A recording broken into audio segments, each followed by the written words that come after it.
I now call upon the Nobel Peace Prize laureate of 2019 to come forward and give his Nobel lecture. Prime Minister.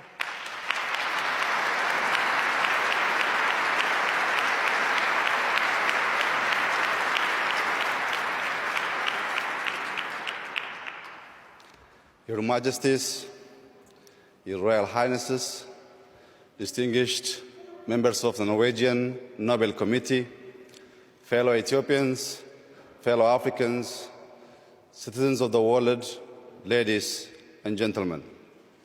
I am honored to be here with you today and grateful to the Norwegian Nobel Committee for recognizing and encouraging my contribution to a peaceful resolution of the border dispute between Ethiopia and Eritrea. I accept this award on behalf of Ethiopians and Eritreans, especially those who made the ultimate sacrifice in the cause of peace. Likewise, I accept this award on behalf of my partner and comrade in peace, President Isaias Afwerki, whose goodwill, trust,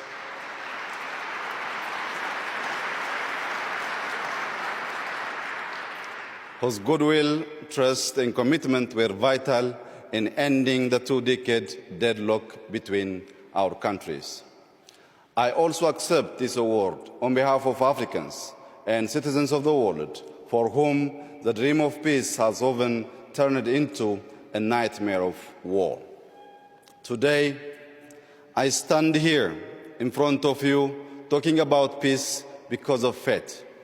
I crawled my way to peace through the dusty trenches of war years ago. I was a young soldier when war broke out between Ethiopia and Eritrea. I witnessed firsthand the ugliness of war in frontline battles. There are those who have never seen war but glorify and romanticize it. They have not seen the fear. They have not seen the fatigue. They have not seen the destruction or heartbreak, nor have they felt the mournful impotence of war after the carnage. War is the epitome of hell for all involved. I know because I have been there and back. I have seen brothers slaughtering brothers on the battlefield. I have seen older men, women, and children trembling in terror under the deadly shower of bullets and artillery shells. You see, I was not only a combatant in war, I was also a witness to its cruelty and what it can do to people. War makes for bitter men, heartless and savage men. 20 years ago, I was a radio operator attached to an Ethiopian army unit in the border town of Abychn. The town was the flashpoint of the war between the two countries. I briefly left the Foxwell in the hopes of getting a good antenna reception. It took only but a few minutes, yet upon my return, I was horrified to discover that my entire unit had been wiped out in an artillery attack. I still remember my young comrade in arms who died on that ill-fated day. I think of their families too. During the war between Ethiopia and Eritrea, estimated 100,000 soldiers and civilians lost their lives. The aftermath of the war also left untold numbers of families broken. It also permanently shattered communities on both sides. Massive destruction of infrastructure further amplified the post-war economic burden. Socially, the war resulted in mass displacements, loss of livelihoods, deportation, and denationalization of citizens. Following the end of active armed conflict in June 2000, Ethiopia and Eritrea remained deadlocked in stalemate of no war, no peace for 2 decades. During this period, families were split over borders, unable to see or talk to each other for years to come. Tens of thousands of troops remained stationed along both sides of the border. They remained on edge, as did the rest of the country and region.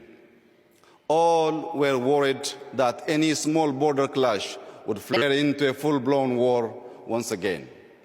As it was, the war and the stalemate that followed were threats for regional peace, with fears that a resumption of active combat between Ethiopia and Eritrea would destabilize the entire Horn region.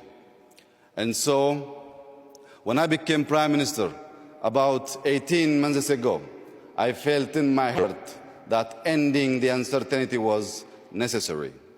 I believed peace between Ethiopia and Eritrea was within reach. I was convinced that the imaginary wall separating our two countries for much too long needed to be torn down. And in its place, a bridge of friendship, collaboration, and goodwill has to be built to last for ages.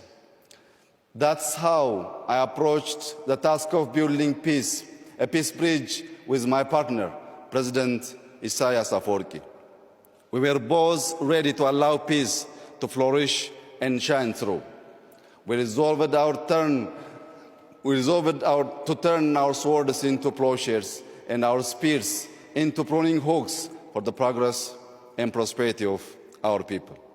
We understood our nations are not enemies, and instead we were victims of the common enemy called poverty. We recognized that while our two nations were stuck on all the grievances, the world was shifting rapidly and leaving us behind. We agreed we must work cooperatively for the prosperity of our people and our region. Excellencies, ladies and gentlemen, today we are reaping our peace dividends. Families separated for over 2 decades are now united. Diplomatic relations are fully restored. Air and telecommunication services have been reestablished, and our focus has now shifted to developing joint infrastructure projects that will be a critical lever in our economic ambition.